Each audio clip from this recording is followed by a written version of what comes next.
Vacancy কত আছে, অন্য রাজ্যের তুলনায় আমরা কতটা এগিয়ে কতটা পিছিয়ে, আর কি করলে পশ্চিমবঙ্গ পুলিশ ও ভারতবর্ষের মধ্যে সেরা পুলিশ হতে পারে, এই সব বিষয় নিয়ে আমি ভাবনা চিন্তা করার চেষ্টা করি। লিমিটেশন আছে, সীমাবদ্ধতা আছে, আগের প্র্যাকটিসগুলোর মধ্যে কিছু ভালো দিক থাকলে অনেক খারাপ দিক ছিল। তারপরে cut your coat according to your cloth, ছাদ থাকলে তো হয় না, ছাদ দিয়ে কুলাতে হবে।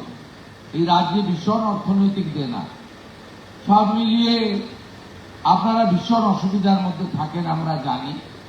প্রত্যন্ত এলাকায় কাজ করতে হয়, না আছে থাকার জায়গা, না আছে ভালো পরিশ্রুত পানীয় জল, না আছে আপনাদের লজিস্টিক সাপোর্ট গাড়ি ঘোড়া ইত্যাদি, না আছে অনেক কিছু ত্রুটি আছে।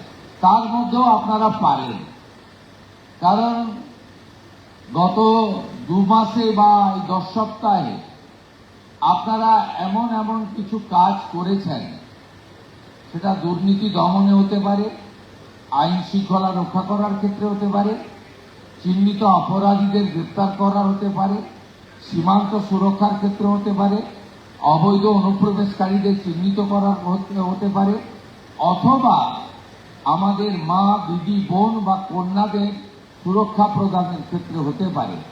আপনারা একটা ডিসিপ্লিন অর্গানাইজ সংগঠন হিসেবে এই অল্প সময়ে অনেকগুলো ভালো নজির তৈরি করতে পেরেছেন। আমি জানি পশ্চিমবঙ্গ পুলিশে যে মানব সম্পদ আছে তাকে সঠিকভাবে কাজে লাগাতে পারলে আমরা যে কোনো রাজ্যের পুলিশ বা কেন্দ্রীয় এজেন্সির তুলনায় আমরা অনেক ভালো ভালো পারফরমেন্স করতে পারব। আপনারা ভালো থাকবেন, আপনাদের মন্ত্রী আপনাদের সাথেই থাকবে। শুধু আইপিএস, ডিজি, এডিজি, আইজিদের সঙ্গে মিটিং হবে তা নয়, আপনাদের মনের ব্যথা যন্ত্রণা, আপনাদের অভাব অভিযোগ, সেটাও আমি কর্ণগোচর করব, আমি জানব, সমাধানের চেষ্টা করব, কারণ আপনারাই হলেন আমাদের সম্পদ।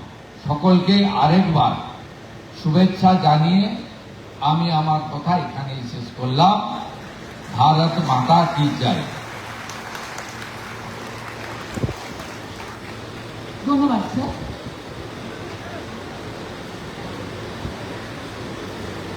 श्रीमान भोजन क्या है श्रीमान?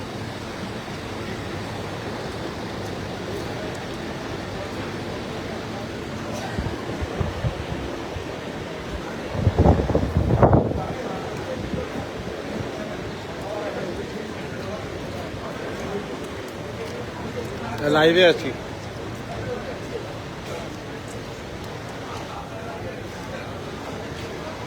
লাইভে আছি। হ্যাঁ,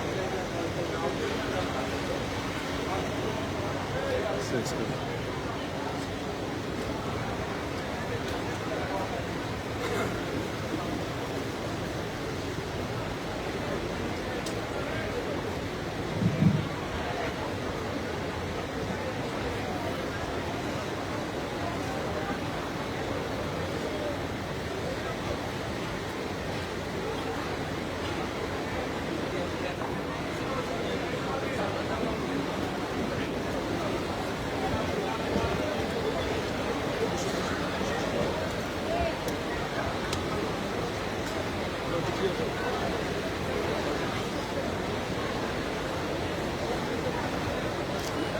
ম্যাম একটু সরে আসবেন।